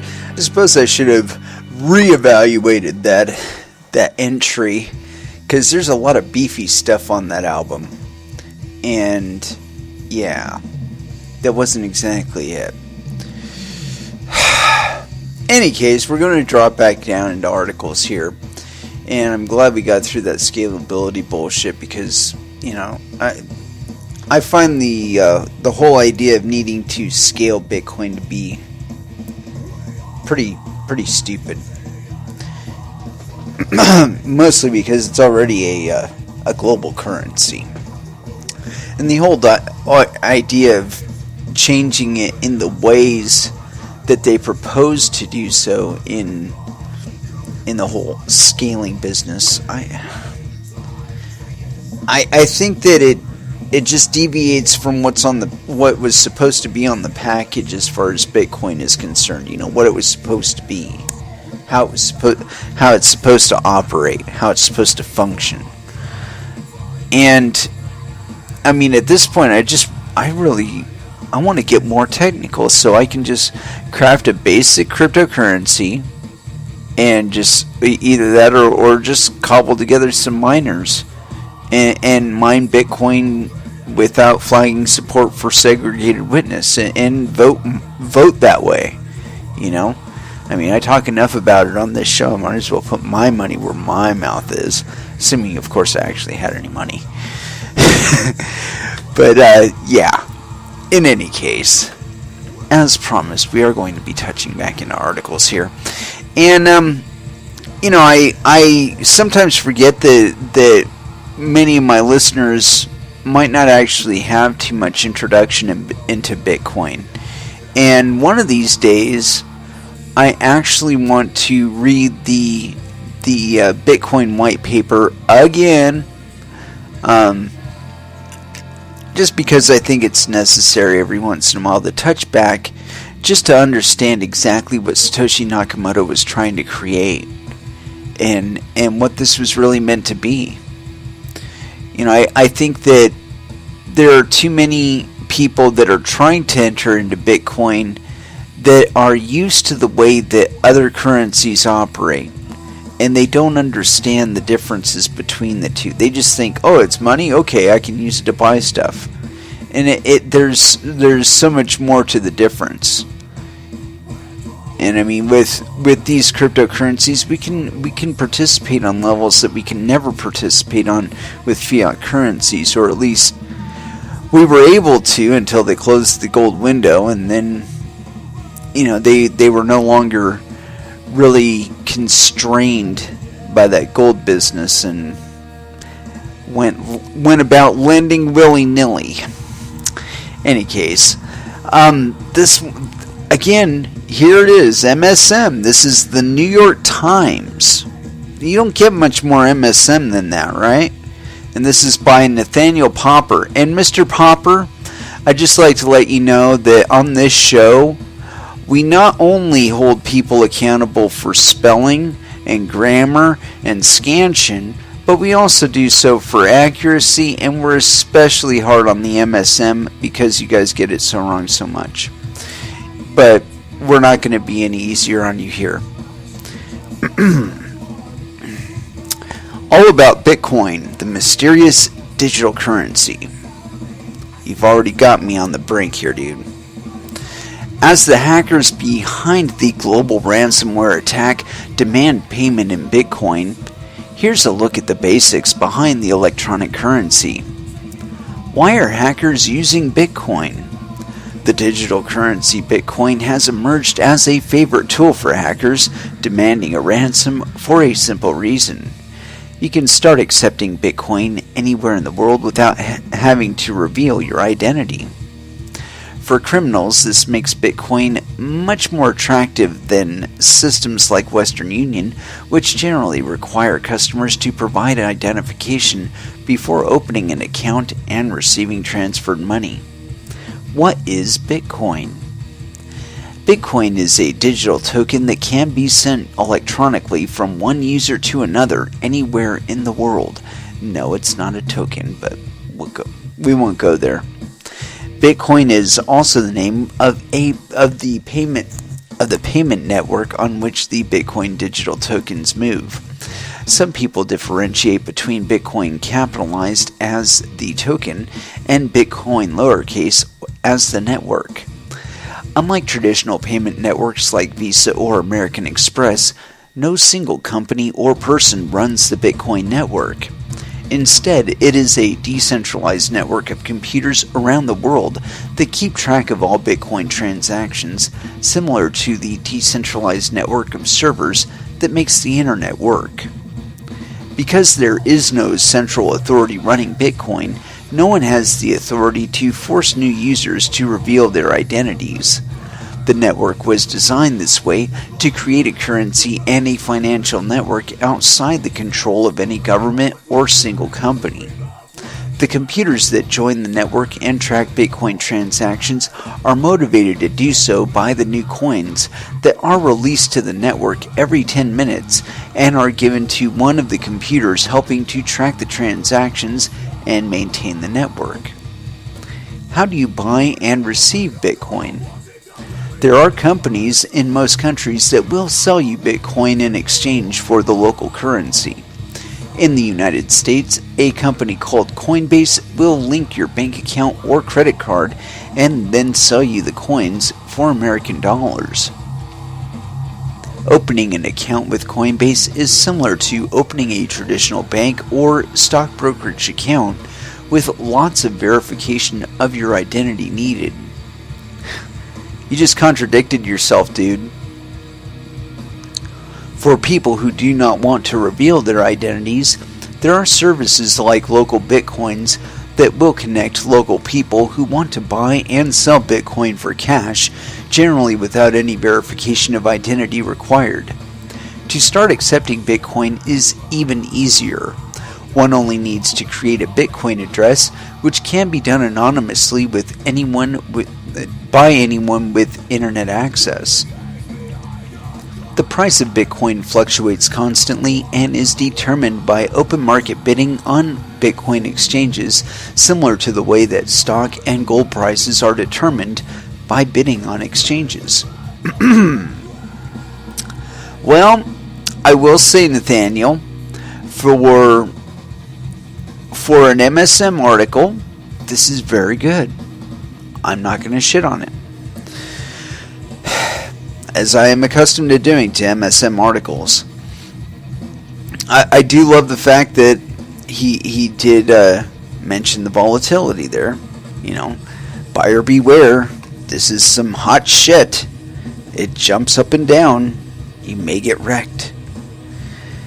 You know, but the whole identification thing, I really think that we need to get away from that. You know what you should give a fuck about if you're a merchant that I'm doing business with? You should give a fuck whether or not the funds that I have in my wallet are mine to spend. And I don't mean that in the way that, you know, I haven't stolen them or something, but that I actually have the funds. You know, check my public address. Oh, I have the funds. We can do business. You like this currency? Then let's do business. That should be the extent of your concern as a vendor. This whole track everybody, CYA, KYC, fucking bullshit is. I'm not happy. I'm not happy at all with it. I think because it's completely unnecessary, we shouldn't even bother with it. I mean, we're seeing the end of the pendulum swing up. I mean, now let's take a broader look at this whole ransomware gig and the implications thereof. Now, consider just for a moment, what if the thing that were being ransomed were the control to your vehicle, or the control of your television, or your refrigerator, or your pacemaker, or all of the wonderful fucking things that they want to make on the Internet of Things, that they want to connect to the Internet via some signal or another, which I have another problem with, but I may yet describe that here on the show, may wait for another one. But point being, what if all of that shit gets hacked with this fucking ransomware? Then what the fuck are you gonna do? You're fucked. You can't do anything until you pay.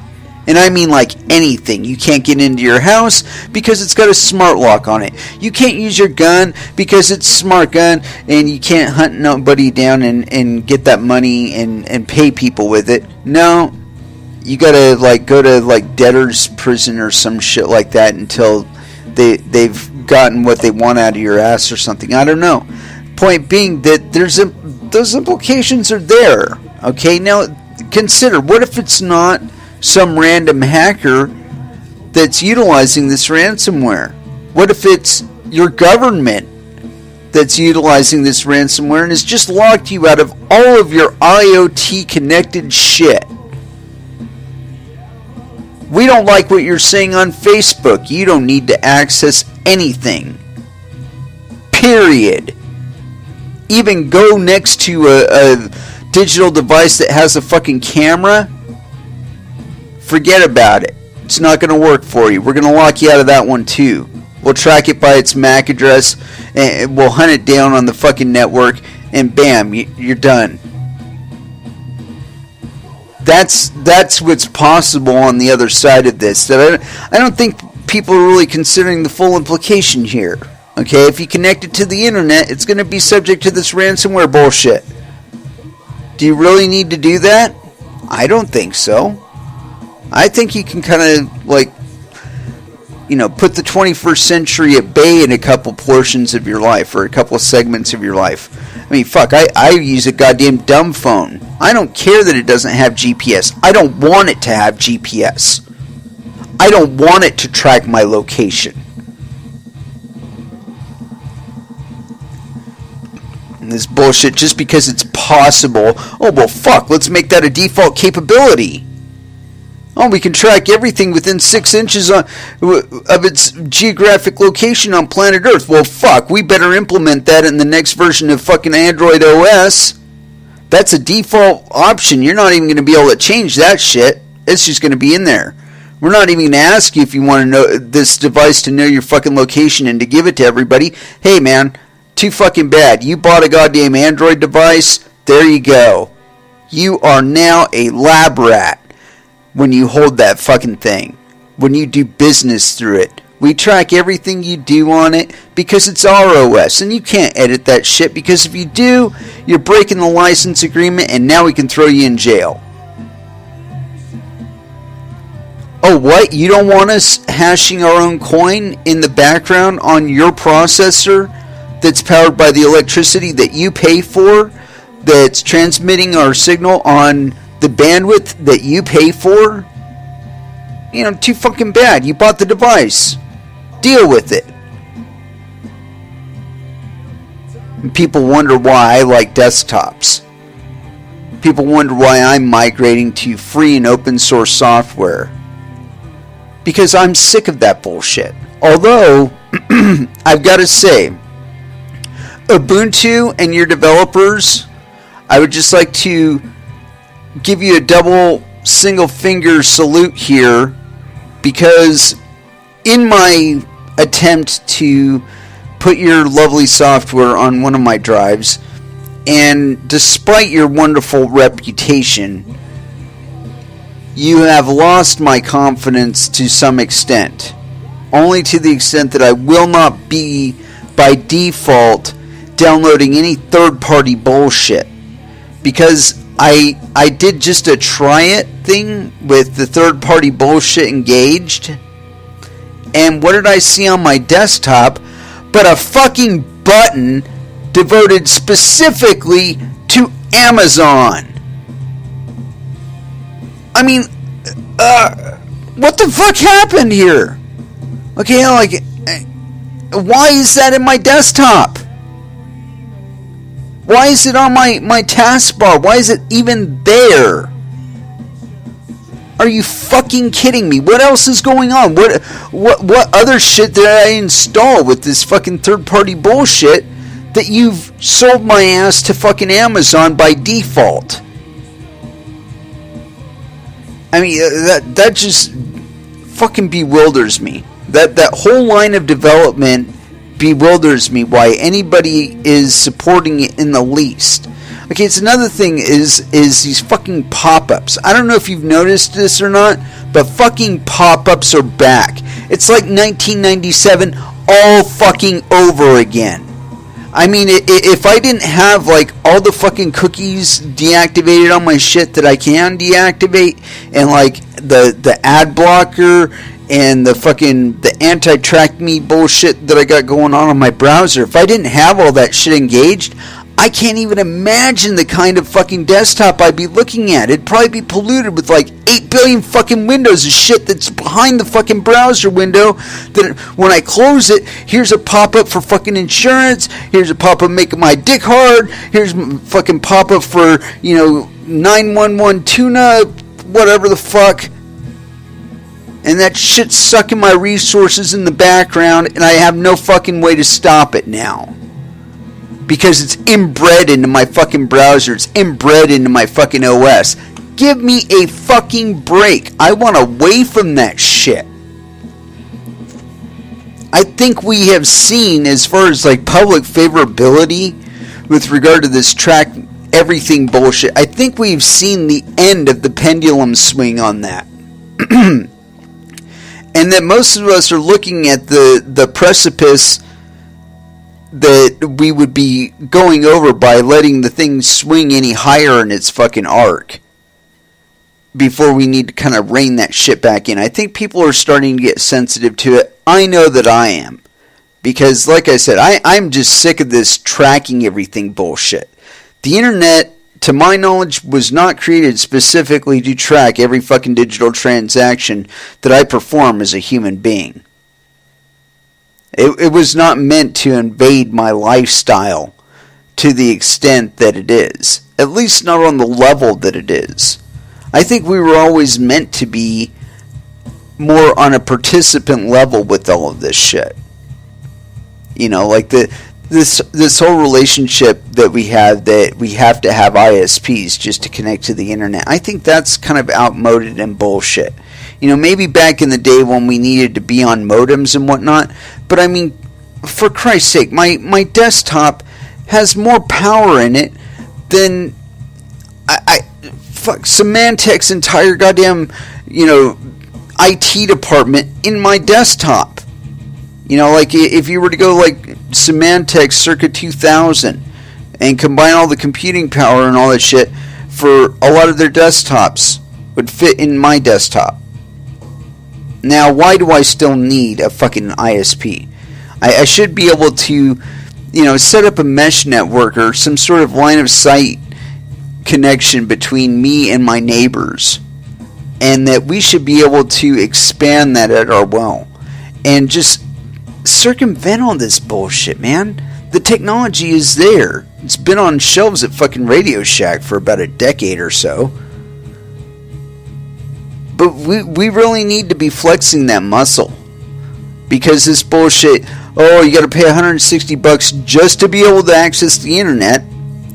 And then you do something stupid like buy an Xbox, and that's another $300. But in addition to that, you got to pay $60 a month or $60 a year for the service. And then if you want to play any video games, you have to spend some more money on that. Although they do give some of them away for free, and some of them are freeware, and that's cool. But like that thing, it tracks like everything you do. And now that Microsoft bought Skype and a whole bunch of other things, all of those services are like available with regard to their app store and stuff. But again, they track all that shit, but they don't compensate you at all from it. They make millions of fucking dollars a year selling that shit to different vendors and stuff that can use that information, but they don't compensate you at all for it. They use your bandwidth, they use your electricity, but they don't compensate you for the reward for all of that information. I mean, your information could be worth millions of dollars every year, but you don't see any dime from it. But you have to pay more just to participate in the being tracked. I mean, it's like some sick joke. I swear. In any case, my IRC is flashing here, so what is going on? Somebody's talking to me. Don't forget to install Flash. Yeah. My feeling exactly, Candace Bathory, the stuff that installs shit in the background, or that need to install Flash just to fucking work, and Evil Empire. Anyway, I think that the expansion of Linux in and of itself is going to lead to even more hackery and whatnot.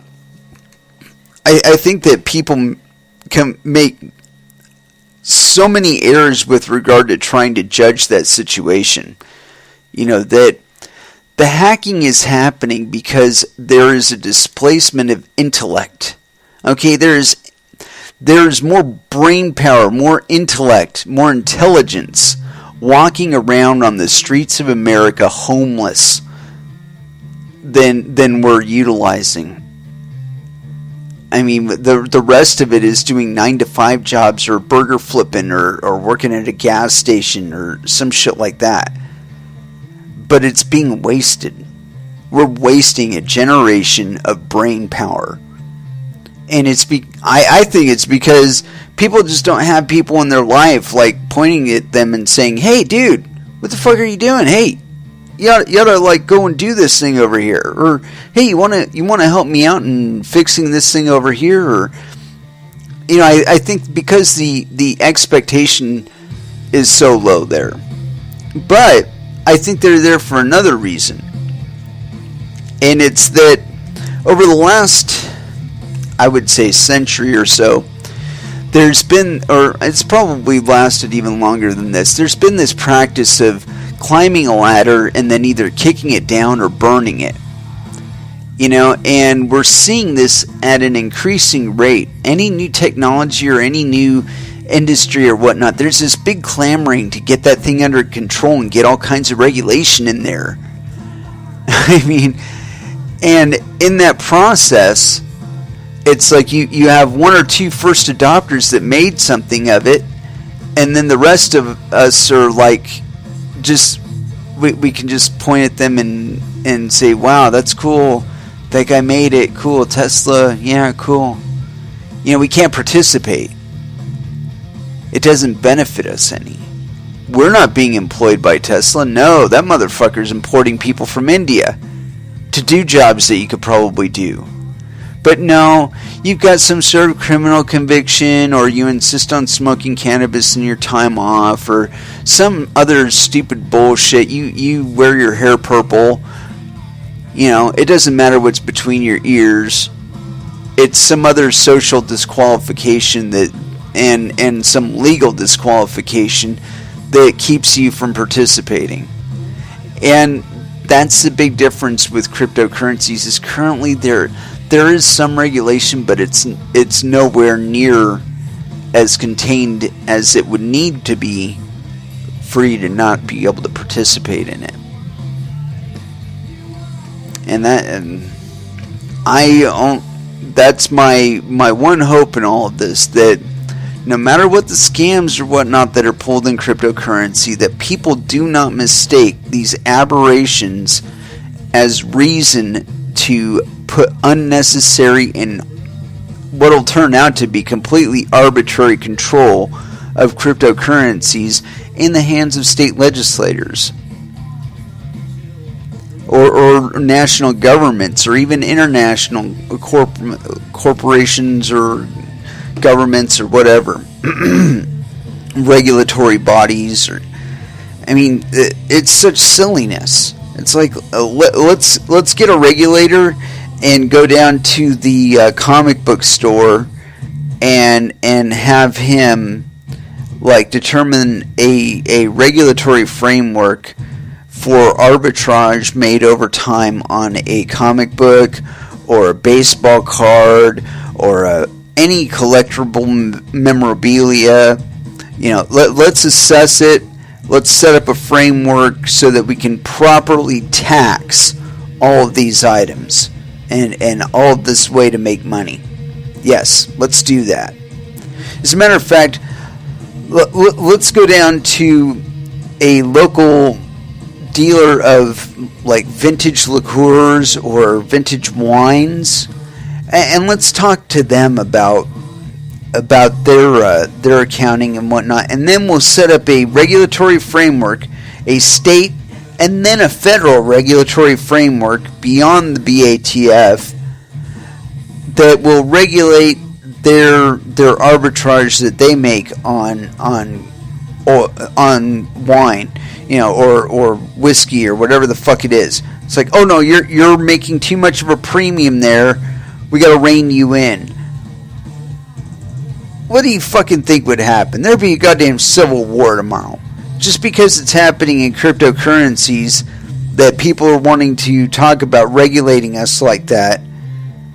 It seems like, because there's not as big a pool of interest that they can talk to us like that or talk about it like that. And I think that's a real shame, because they did the same thing with the internet. I mean, when I was first exposed to the internet, there were no drug deals happening. I was not downloading child porn. And to my knowledge, I was not conducting any terrorist activities. I was talking to people via, I think it was like a low-grade IRC kind of thing. But I was talking to people all over the planet in a live chat with like 20, 30 people. And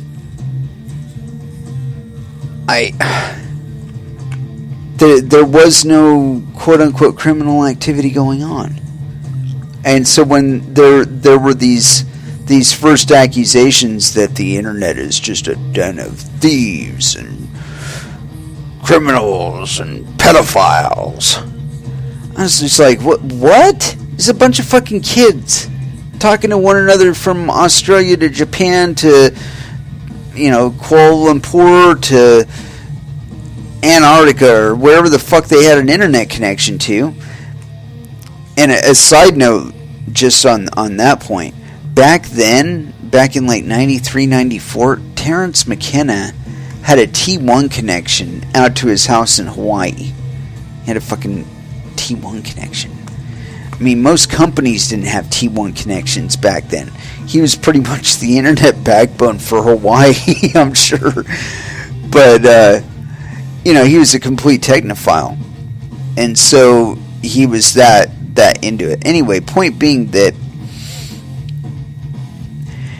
where there is a will, there is a way. And I think that the advantage that because these are global currencies, they make them that much more slippery as far as regulation is concerned. And the fact that they aren't limited by anything but, your exposure to other people. I mean, any way that I can communicate with you, and it doesn't matter like how I convey it to you. I could send it to you in the mail. If I sent you a string of letters and numbers, and maybe we got all fucking dark ages about it, and I like coded it into it and gave you some sort of cipher that you could impose on it and decode it and get the address out. We could actually transact funds that way. That's possible. We can do that. I could send you a PDF with keys hidden all over the fucking place in it, and nobody would be the wiser. I could send you a picture with wallet addresses watermarked into it, and nobody would be the wiser. It would be a fucking JPEG, a GIF, or whatever. I could send it to you in a movie. I could film it into my YouTube videos. I could flash QR codes all over the fucking place. I could read it off in a I could just read off the address. 1B capital F 555643, so on and so forth. It's possible. So like, how are you going to get a hold of that? I mean, especially if it's something like a time-locked transaction or something to that effect. Maybe maybe I set it to where after a certain recipient threshold is hit, 500 people try and crack the thing, all 500 of them get some dispensation for giving the try, finding the picture, scanning the code. All of that's available. All of it's possible. And that, when you put regulations on those kind of things at really early stages, and with regard to the internet, I think this has been the case. I mean, because if you consider the implications of what suddenly becomes possible between 3D printing, drone package delivery, cryptocurrencies, it completely resurfaces, it completely nukes and repaves our concepts of what commerce is. Because our current forms of commerce can't sustain that throughput. I mean, think about it. If I did the transaction in cryptocurrencies, that means that usually within an hour, 60 minutes, a transaction has completed. Usually. There are exceptions, there are aberrations, shit happens. Point being that if it's shorter than 72 to 60 hours, which is the time span that banks allow themselves and credit card companies allow themselves for settling a transaction, which is 3 to 5 business days. Rather than that, we've cut that interval down to whatever is shorter than that, which if it's happening in Bitcoin or in other cryptocurrencies, it's almost guaranteed it's going to happen in less than 3 to 5 days. Okay, so if it happens in less than 3 to 5 days, you have beat the banks. You have beat credit card companies. If it's cheaper per volume, or if it's cheaper period, it's another savings there. Anyway, but a lot of stuff to take into consideration there. And, you know, in all fairness, I gotta say again, this New York Times article, they did pin it pretty good. But, again, regulation at this point in cryptocurrencies is a bad idea. You know, you look at this ransomware shit, again, that's a displacement of mind power. You know, because that's mind power that should be in place of all those people that are receiving H-1B visas and being shipped here from all over the fucking world. I can almost guarantee that if you dug deep enough into this ransomware shit, it's a bunch of IT people that, for whatever reason, just never ended up in the professional space. And that's a sad testament to how the internet can be changing our lives, but because of regulation and a 1950s industrial revolution mindset to everything, we're just incapable of living it, of fulfilling it in reality. You know, we've busied ourselves so much with trying to define it in terms of regulatory capacity and whatnot that we haven't explored enough of what it can be as far as the greater economy at large. And the reciprocal of that is that we end up with people on the street that should be behind computers, and we end up with ransomware demands.